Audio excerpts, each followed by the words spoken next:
Hello, and welcome to the Beyond Borders podcast, the podcast that explores topics related to international trade. This podcast is brought to you by Buckland. For over 70 years, Buckland has been working to help companies across the world experience global trade in a better way. As a customer-focused company, we provide you with a single source of unmatched customs brokerage, trade managed services, freight forwarding, trade technologies, and warehousing and distribution services. I'm your host, Jenny Kaus, and today I'm speaking with our expert, Carol Willett, Director of Northern Border Operations at Buckland. Carol holds her Certified Customs Specialist designation in Canada and the United States and is also a licensed customs broker. Carol is an expert in the field and has 25 years of experience in the logistics industry, and 19 of those have been with Buckland. Today, Carol is going to explain the basics with a U.S. Customs 101 overview to help us understand the process of importing into the United States. Welcome to the podcast, Carol. Let's do it. To give our listeners an overview of what we will be discussing on the podcast today, we'll be covering key players in importing into the USA, EManifest, PAPS numbers, U.S. documentation requirements, and reporting discrepancies. Does that kind of cover off what we'll be covering today, Carol? Yes. Excellent. Thanks so much. So let's get started. I mentioned key players in importing into the USA.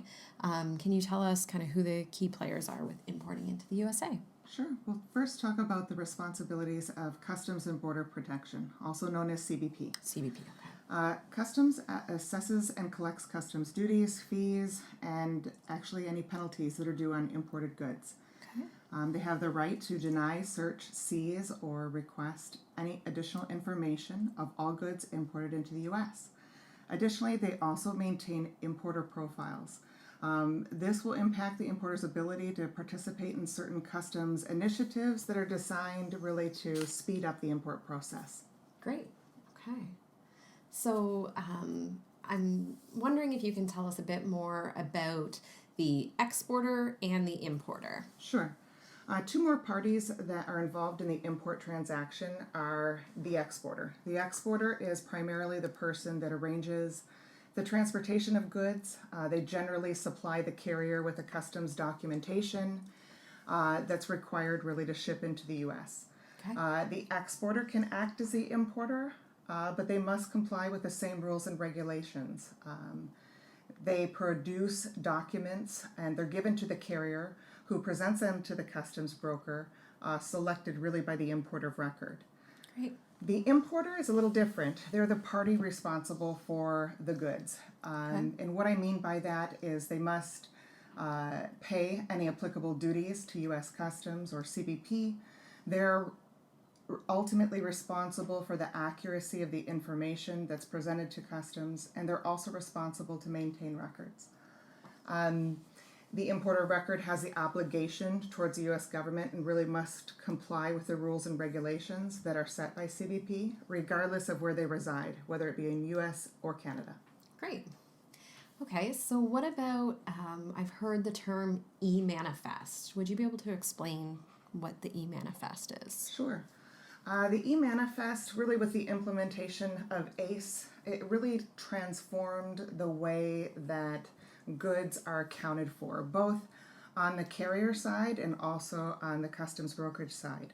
So where it begins, the manifest is really a declaration of what is being transported. So carriers are responsible to manifest the information electronically. They can either set up an ACE account online or they can use a company such as Buckland to create the manifest for their shipment. Really what this does is it gives Customs an idea of what's hitting the border before the freight actually arrives. But it goes even beyond that. It takes the information that's manifested and it cross-compares it with the entry that a customs broker creates and hits certain triggers such as manifest quantity, excuse me, and weights and so forth, and uses that as a comparison for the transaction. Great. Thank you. Okay, so we mentioned a little bit earlier on the PAPS number. So I'm wondering about the carrier PAPS number, if you could give some clarification what that refers to. Sure. The PAPS number is really the unique identifier that ties the manifest to the entry. It's like a special formulated pro-bill barcode that's attached to the documentation, but really it is that electronic match between the manifest and the customs entry that customs use for comparison purposes. Great. Buckland has a cargo tracker on our website for easy access to allow our carriers to check their loads prior to crossing into the United States. And I welcome our listeners to check out our website at buckland.com, and you'll see that feature there that you can take a look at. Of course, unless you have a PAPS number, you won't be able to enter it to track your shipment, but all of our customers have a number that they can track their shipment, see the status, see if it's cleared, where it's at. So that's a great feature that our Buckland customers have. The next thing that we're going to be talking about is common information and documentation requirements for imports into the U.S. So what are the things that are required? Customs requires a U.S. customs invoice in English, an affidavit of U.S. manufacture at times, a repair and alteration declaration or form, a packing list, and a NAFTA. Okay. So are all of those required with every shipment or different situations? It depends on what you import. When we get into the following slides, we'll talk a little bit more in depth about each of these points. Awesome. So the pro forma invoice is where we'll start. Really, the pro forma invoice tells a story. It tells where the shipment's coming from, where it's going to, what is actually being imported, where it was made, what the value of the imported goods are. So it's generally provides very custom specific information. The vast majority of the shipments are accounted for really using the pro forma invoice. It's what we use to create our customs entry. Great. The Affidavit of Manufacture was another term that I heard. So the Affidavit of Manufacture really comes into play when U.S. goods are returning to the U.S. So what customs wants to see is that the goods are returning without having been advanced in value and or improved in condition. And as long as we can prove that the goods were actually made in the USA by providing an affidavit of manufacture, customs will allow those goods to come back duty-free, as long as we can indicate within that form as well that duty drawback was claimed or whether it was not. Excellent. Repair and alteration form. So another provision that customs has is if you have goods that left the U.S. but came into Canada or a NAFTA country for further processing, that it can return back to the United States duty-free. So it's a really great provision that customs allows. What they want to see is the original content, which is your U.S., and then they want to see the added value in Canada. And by filling out this repair alteration declaration, it allows for duty-free return for goods that have been altered and or repaired. Great. So if there are discrepancies, how do people go about reporting them? Really, as soon as you're aware of a discrepancy, you need to advise your customs broker so that we can in turn report that to customs. It's one of your responsibilities as an importer of record, and this is kind of where we get back into that party discussion. In the very beginning, we were talking about the exporter, and we were talking about the importer.